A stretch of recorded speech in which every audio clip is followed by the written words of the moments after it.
AI isn't going to take your job. The guy who knows how to use AI is going to take your job. And I think that's totally true. If you're an entry-level position, it probably sucks out there for you, to be perfectly honest, because your skill set is pretty much AI. I'd rather have you get the right 100 people than just a random 1,000 people, because I don't really want people just to window shop. You don't necessarily have to be an expert in everything, but if you're an expert in something, it can help you in other ways. Whatever marketing method you choose, this is a lifestyle change. Ryan Ricketts, welcome to eCoffee with Experts. Thank you for having me. Super excited to be here. Me too, man. With a improv comedy background, I'm sure this is going to be a fun session.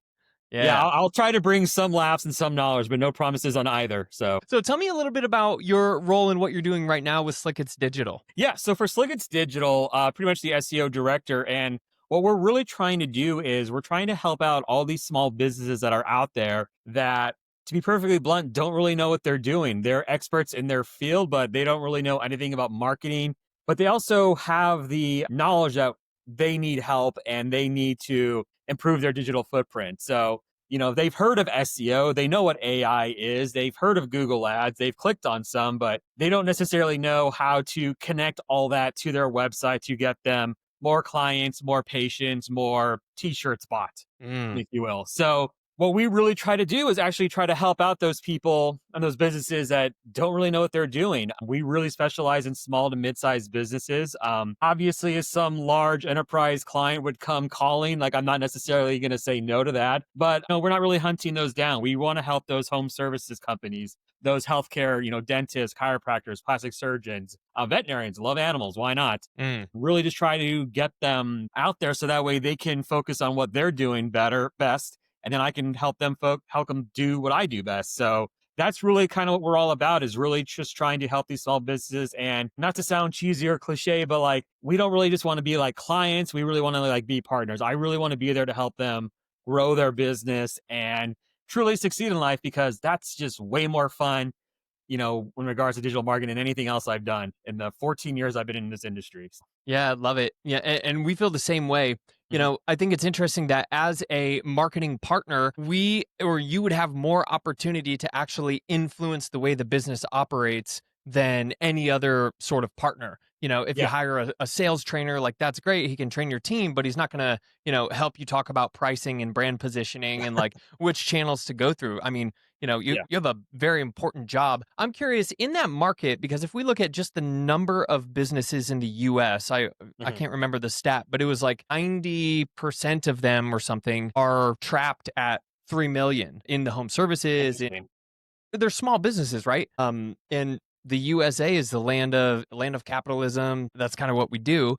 I'm curious with the people that you talk to, because it is such a broad and big, niche, I guess. It's not really a niche, but small businesses. What sort of challenges do you have when you're initially having the conversation with a prospect? I think probably the first initial challenge is the reality of the cost of everything. And that a lot of times having those conversations and trying to have them early on can be a little heartbreaking and disheartening for them, because I don't think they really realize this is something I need to pay regularly. This isn't a one and done thing.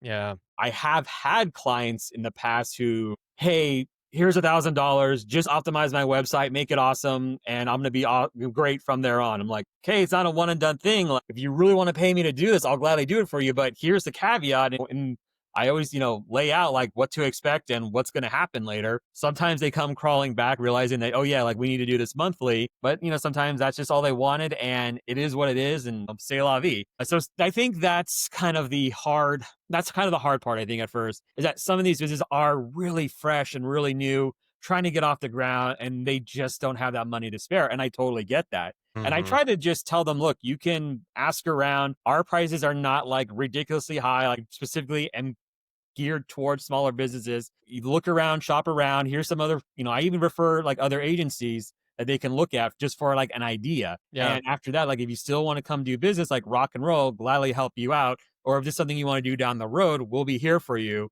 I don't ever really want to burn a bridge because someone can't afford it right here and right now. Yeah. So that's usually the hardest part, kind of getting them going.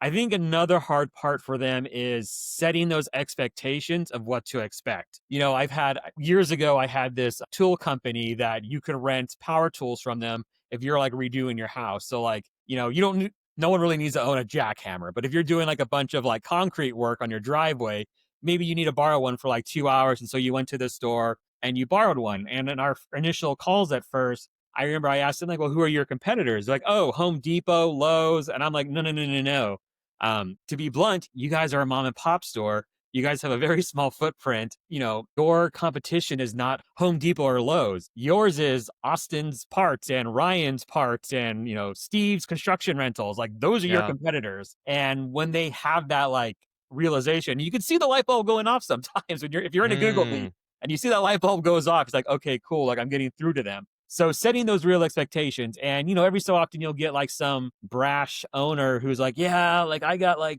visitors coming to my website and I'm hiring you, so I'm expecting 100,000 next month. And it's like, dude, like if you're dropping a ton on PPC, maybe we can talk about that. But if you're just yeah. doing like the bare minimum package, like I got to pump those brakes, and this is what you can expect. And if you don't believe me, or if you're looking for that answer, you can keep going to all these other agencies and you'll probably find someone who says yes, but they're just going to take your money Yeah. and not Yeah. deliver. Yeah. So for me, I really try to be as honest and transparent as I can from the get-go, because I do know how, as a small business owner myself, how hard it is to do certain things when you only have X amount of dollars. Hmm. So by setting those realistic expectations and giving them like the prices and what they can expect with us or even other vendors, it's, kind of helps them realize, okay, this is what we can do. This is what we can't do. So let's focus on this, or let's just start with SEO. And then as things progress, let's kick in Google ads like in 4 or 5 months. And I'm like, Mm, great, let's do that. I mean, why not? So those are usually the things that I try to focus on at the beginning and I really try to help them get across, because that's going to set them up for success and also really create a realistic game plan for them and expectations. So we're not having these conversations in 2 weeks. Like, how come I'm not ranking number one? You said I would be number mm, one by now. And it's like, hmm. no, I never did, dude. Sorry. Yeah. Yeah. The expectation setting is huge. And that comes from as far as what I know, a strong onboarding process.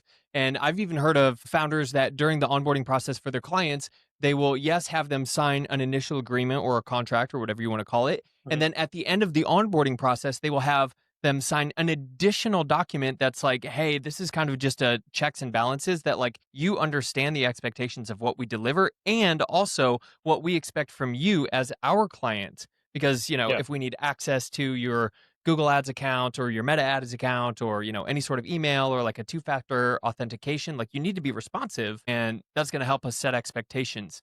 So, working with small businesses, and you mentioned being a small business owner yourself, a lot of what I'm hearing from agencies these days is like lean agencies are not all the rage. Agencies are becoming leaner and leaner, as in they're scaling down Mhm. almost. They're scaling up in revenue, but the human resources they don't need as much because of AI. Tell me a Right. little bit about how you're thinking about scaling not only your business but your team as well. That's a great question. I do think you bring up a really great point. Not to get off topic, but Scott Holloway is a really brilliant professor out of NYU. Mm, And he had a great quote, and it's not direct, so please don't quote me on this, but yeah, yeah, he more or less said, AI isn't going to take your job. The guy who knows how to use AI is going to take your job. yeah. And I think Prof that's G. totally true. I think agencies right now are hiring senior people and upper intermediate people. I think right now, if you're an entry level position, it probably sucks out there for you, to be perfectly honest, Yeah. because your skill set is pretty much AI. So my heart goes out to anyone out there who is, brand new and trying to get into this field. I will say we had someone who was helping us for a little bit while she was in college just to get her feet wet. And that was something that I was super into. Just having it wasn't even an intern, but like like a company gopher, really. I was assigning her different things here and there to help out. And she was starting to learn how to do certain things. And I was like training her. And I think if you're in college and you're really interested in doing that, that's probably like the best thing to do is Hmm. just contact these agencies or companies and say like, I just want to learn. Can you like give me like 10 hours a month or something to do stuff Hmm. just to help out? I do think because of this, you are going to have like leaner teams for sure. Yeah. It is amazing what we're doing with AI. And I mean, we could spend the next 7 hours talking about AI and all the stuff. But like Yeah. in a nutshell, like where we are right now, it's just the tip of the iceberg where we're going to be like in the next couple of years. So I do think that, agencies that hired 200 people will probably be down to 75 to 100. Mm. And, it's just going to be more reliant on your skill set with AI and how good you are to use it and what you're using it for. And I think, those people that aren't in roles right now, they're hopefully going to find something else that they can use their skill set for. I mean, you know, the car industry put, all these horse stables out of business, but, there's still horse stables out there. Yeah, And yeah. there's still people who, take care of horses and you can still go ride a horse, or heck, if you have a lot of money, you could buy a couple of horses. Yeah, So right, right. there's still that industry there. So I think there's still going to be like these roles and everything. It's just going to look a lot different. I mean, newspapers still exist, but they're not what they were 10 years ago, 30 years ago, or anything. So you are going to see a lot of scaling down on roles, but I do think that they're still going to be there for sure. Mhm. God, it sounds so cheesy. How you market yourself is Yeah, really going to matter. I think your ability to talk and make yeah, yourself known. If I think one of my, I don't want to toot my own horn, but I think one of the successes I've had is I'm very extroverted. A lot of the teams that I've managed over the years and people I've worked with in SEO have been very introverted. And there's yeah. nothing wrong with that. I mean, the world needs introverts. God help us if there were 7 billion of me there. I think we would all just go nuts. So like we need that balance. But I I know what you think mean. being able to just like go up and like talk to people randomly and just pick their brains, I think that really helped, set me apart from others. And I think that if people can do that now who are newer to the field, that's really going to set them up for long-term success. Yeah, yeah. I mean, I'm a fan of Gary Vaynerchuk and was just Mhm. mentioning him before the session. And he has always been a branding guy, a marketing and Yeah. branding guy. He's like, yes, obviously, sales is where the transaction happens. And that's what gets accounted for when we're talking about bottom line. But what about the entire world that happened before that transaction? That is personal branding, that is marketing. And, that's so speaking of personal branding and getting yourself out there, you were just speaking at Brighton SEO. Tell me Yes. about that. What was your talk on and how did it go? Well, if we can get sentimental, let's add some, sentimental music here. Yeah. Yeah, it was a dream of mine to actually speak at an SEO conference. It was kind of like a pledge I made to myself a couple of years ago. And Kelvin Newman was awesome enough to reach out to me and ask me to speak. And I said, heck yes. And he asked for like a dozen topics, and or maybe a handful of topics. I might have given him a dozen. And he Mm, chose one. And it was pretty much, my topic was mostly about how to talk to clients when you have bad data and where you don't have to like sell your soul and just lie to them. yeah. And it really, at the end of the day, I've worked with so many teams where people have just like, and I've sat on calls with like SEOs who I was managing and just seeing them like wiggle and try to like, put lipstick on a pig, if you will. And I'm Mm, just like, it's a pig. Just call it a pig. We need yeah. pigs. It's okay. It's not the end of the world if it's a pig. It doesn't have to be a pretty unicorn. And so it just kind of like, I feel like we just have this weird thing in us that we don't want to bring bad news like ever. Mm, And to me, it's like sometimes you need that bad news. You can't have the sweet without the sour. mm, And, more often than not, if you're just honest with clients and you tell them the truth, they're going to respect you way more than if you mm, just try to like lie your way through a bad report, because they may not know SEO or Google Ads or social media or anything. But like if you present a chart and data's down, they can clearly see that. mhm, So it was really just kind of like, let's just be honest. Here are some tricks that you can kind of do. One of the main things I really try to talk about is have a game plan. Say, hey, this month was down, last month was down, and the month before that was down. So we're on a downward spiral here. Here's what we want to do. Here's plan A, and go over a few bullet points of what you want to do. And here's plan B if that doesn't work. And here's what mm, we're hoping to accomplish. And if you, again, back to setting realistic expectations, if yeah. you just do that, guarantee you majority of the clients who are reasonable people are going to appreciate that than just lying through your teeth. Yeah. And I've just, again, like I've had way too many people I've managed and led just sit there and just lie because they're so fearful about a client like canceling. Obviously clients cancel.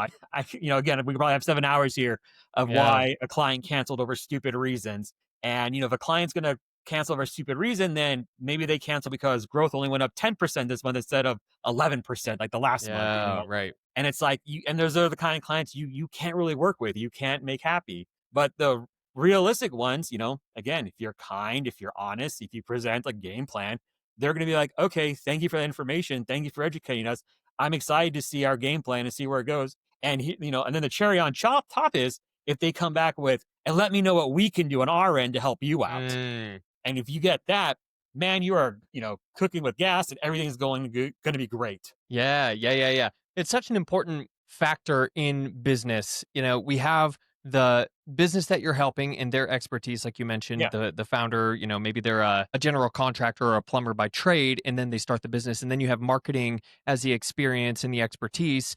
But what a lot of people aren't talking about is like the actual flow of information and the strategy behind the communication, Yeah. because it's such a big piece of whether or not the client is happy, especially in SEO, where you're planting a seed in order to grow a tree that bears fruit. Like, it's not going to sprout in the first month. So that communication, those touch points are so incredibly important. So having a strategy going into those conversations, I'm curious, like, what do you do then in that situation? If I can put you on the spot, like, what do you do if, we're on a downward trend and then you present two plans, but you still have to ask for the next month's retainer? Like, that's got to be a tough Yeah. conversation. How do you handle it? Well, that's a great question. And Yeah. I would say again, like you just kind of have to ask for it. It's, look, we're going down, but if we don't put a band-aid, this wound becomes a flesh wound. And Yeah. we need to, we just have to keep going. We see that there's a problem. We see that we're going down, and maybe, hey, maybe it was a Google algorithm update that's out of our control. Or maybe Yeah. it's just their competitors have invested a ton of money in this or that, and now they're doing well.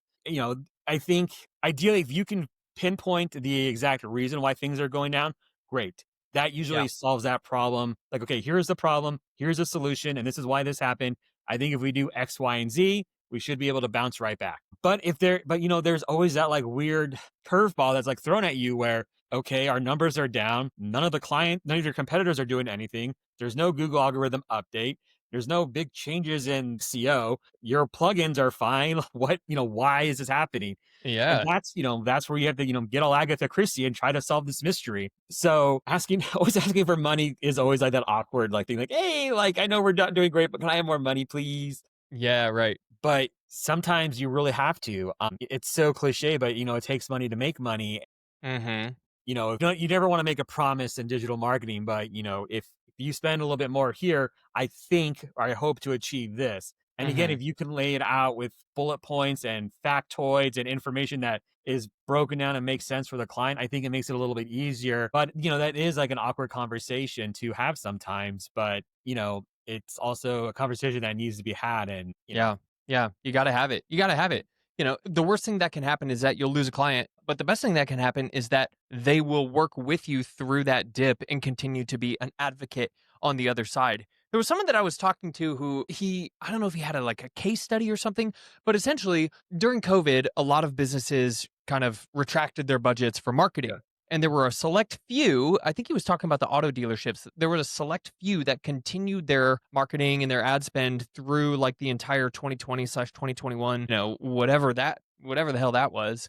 And on the other side, when people were allowed to go back outdoors, they were excited to get a new car because maybe their lease was up, or mhm, they'd wanted a change of pace and they hadn't been spending money out. Oh, the dealerships who spiked once the what do you call those? The things were lifted, you know, yeah, yeah, uh, where you're able to go back outside. Yeah, those dealerships just won because they were the ones who gained market share and gained awareness while everybody else pulled back. So I wonder if there's, it'd be really great. I'm going to reach out to him and see if we can find something like that, because I think that would be, a storytelling resource like that would be very useful. Tell me a little bit more about data storytelling. yeah. It's interesting you mentioned that because I remember this another story like you were just talking about how in the recession of '08, like was it like Uber and like DoorDash or like all these like companies like really materialized and like Mm, came together while everyone was like pulling money for marketing.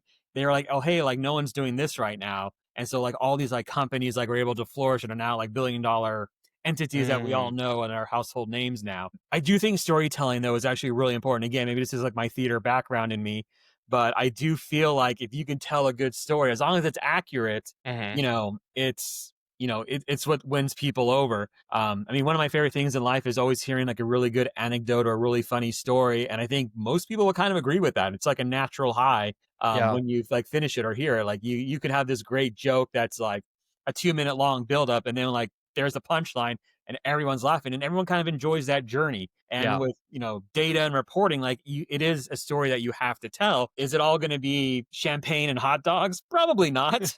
But, sometimes like you just need to be honest and just share a good story. Whenever I'm like pitching clients, I always try to tell them, they ask like, well, should I invest in like PPC or should I do SEO? Because I think I can only afford to do one. And, I always try to tell them like, look, like if I want to lose weight, if I want to just have my old college figure, there's a couple of ways I can go about this. I can either go to a plastic surgeon and have him pay him a ton of money and I can look really good for the weekend, which is awesome.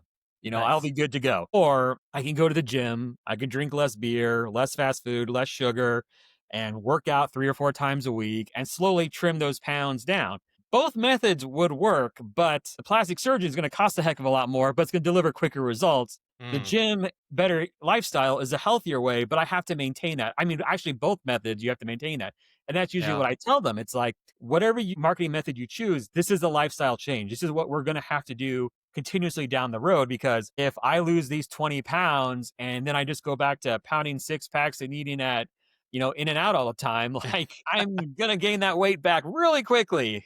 Yeah. That's, and I try to use these like analogies in my Yeah. storytelling, in my presentations. People get worried about like me redoing their website. I'm like, no, no, no. Like SEO isn't redoing your whole website. I'm just like, think of me as like the interior decorator. You have your house, it's all designed. I'm just taking your pillows off your couch. I'm putting seasonal pillows there because guess what? It's October and you should have Mm, orange and brown pillows, not your beach ones because July is over. And that's mm, all I'm really doing. I'm not rearranging. I'm not taking out your furniture. I'm not repainting your house. I'm not taking down your house.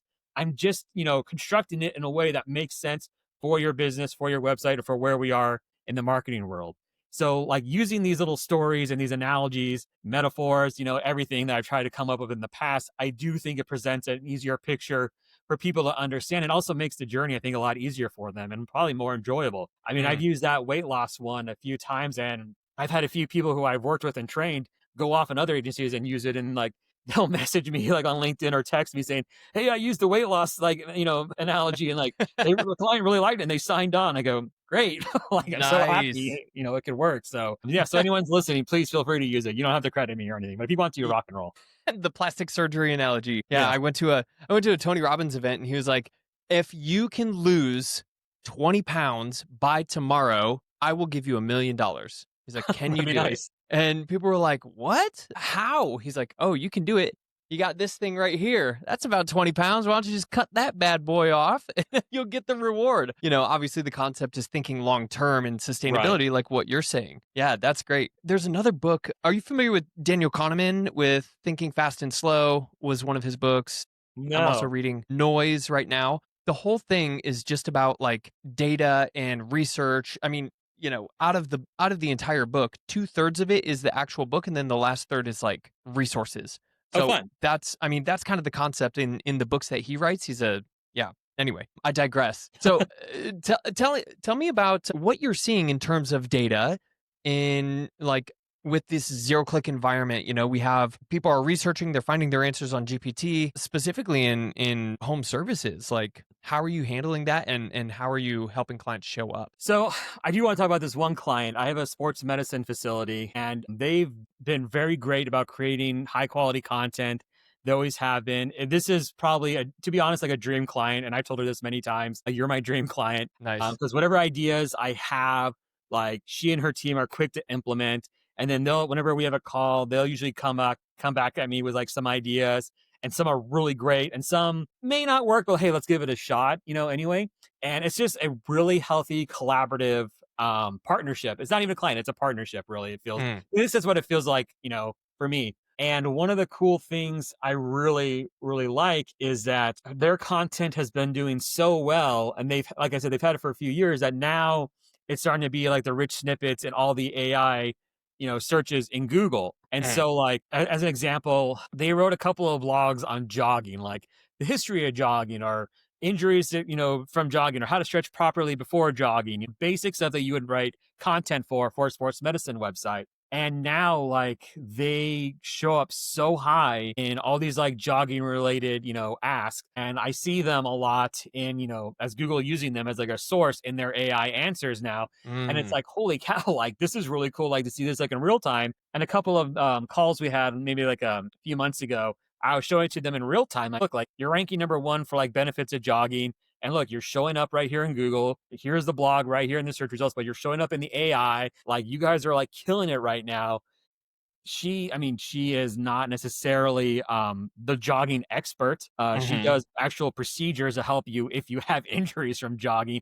But again, Mm. it's one of those things where, and I actually tell this to clients a lot of the time, you don't necessarily have to be an expert in everything, but if you're an expert in something, it can help you in other ways, in Hmm. other, niches within your vertical. And that's one of them. She does a lot of like shockwave stuff, obviously sports medicine, so sports massage. Here she is, becoming almost like an expert in overall jogging in the eyes of Google, Yeah. which is crazy. It's really great, but because of that, I'm also starting to see her ranking for all her other services because she's Mm. doing so well in the jogging field. Yeah.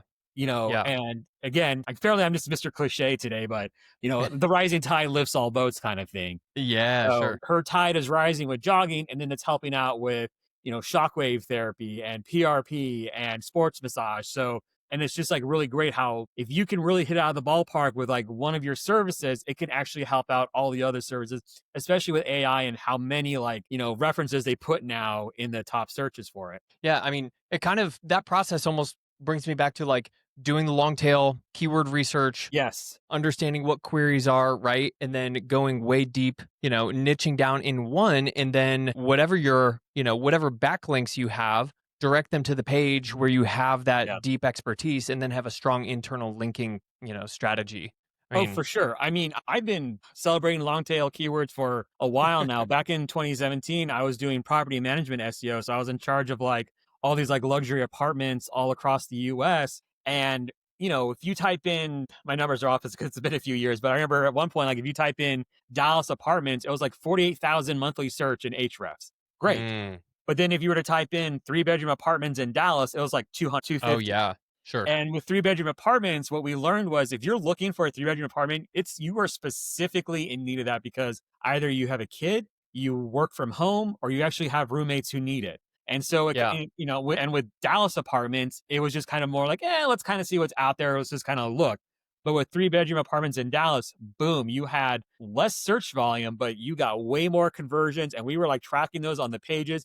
And we can actually see, like, yeah, like our traffic isn't crazy high, but instead of Mhm. getting like 10,000 people, we're getting 4,000 people. And of those 4,000 people, we're getting like a lot of conversions. So it's lesser numbers, but higher conversions. And that's why I always try to tell clients now. It's like, I'd rather have you get the right 100 people than just a random 1,000 people.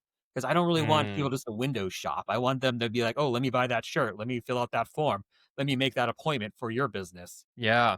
Yeah. I mean, we talk about this on the link building side quite a bit. It's easy for providers to show you numbers of high DR, high Yeah. traffic. But, the example we use is that website could be free movie downloads and the traffic is all, from Yeah. Pakistan or something, So, yeah. And that's a perfect example, Ryan, of storytelling with data. Mhm. Right? It's like, hey, look at this. Like, you don't want all these people who aren't going to give you anything. So, I mean, as we wrap up our time here, I know it went by so fast. I just I like swear I looked at the saw it was clock. like 5 minutes, 2 seconds ago. So, As we wrap up here, what's something that you're leaning into over the next 12 months and you're going to be happy that you did a year from oh my gosh, that is a great question. For my clients or just for myself in general? I would say for you as the business owner, like what are you I thinking? would say for myself is just being more aggressive about putting myself out there, doing these Yeah. podcasts, speaking at Yeah. Brighton SEO. I've gotten asked to speak at SEO Square, which is something I had never heard of, so I got to learn about that.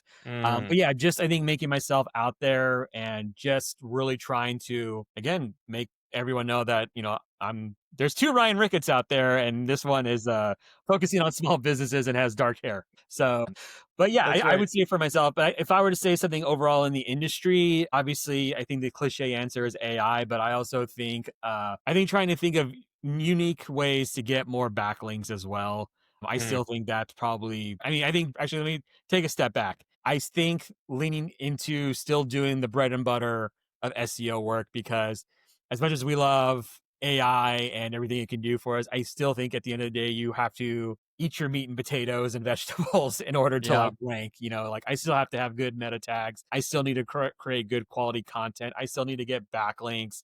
I still need Yeah. to do competitor research. And yes, I can use AI to do all those like things for me. But at the end of the day, like I need to sit down, I need to look at all the data and all the information and figure out like a solid roadmap and strategy for my clients, because if they're happy, I'm happy, and if they're happy, then that means they're probably signing up for more. Yeah, exactly. I love that. And last point on my end, the fundamentals, like you were just saying, like that's what we heard at Brighton SEO. That's what we Right. heard at Ahrefs Evolve. I mean, a lot of the speakers were talking about that, kind of the same concept. Like Yeah. Yeah, I you feel can't like there have, was a mild push away from that, and now it's kind of like, oh wait, like we still kind of need to do these things, and yeah. it's like, yeah, I mean, they say everything kind of goes back and forth in waves, and I do think that for maybe like a year and a half, there was kind of just a mild push away, not like a full shun or anything, but just like, Hmm. oh, let's like focus on these other, like the new bright shiny object, squirrel, kind of that whole Hmm. vibe, and we need to be able to like remember the fundamentals because that's still important. That's still the major ranking factors in the Google algorithm. Yeah. Yeah. Absolutely. Can't have the icing on the cake without the cake. That's Exactly. it.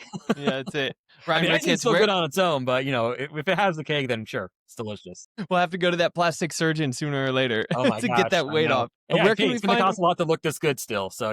Where can we find you online and more about Slickets Digital and Yeah, you can find me online on LinkedIn, Ryan Ricketts. And then obviously slicketsdigital.com, SLICKETTS digital.com. Same with the Instagram, it's at Slickets Digital. So not really on X or Twitter. So Instagram, LinkedIn, my website, by all means, any small business out there, please reach out. Anyone who's looking for information.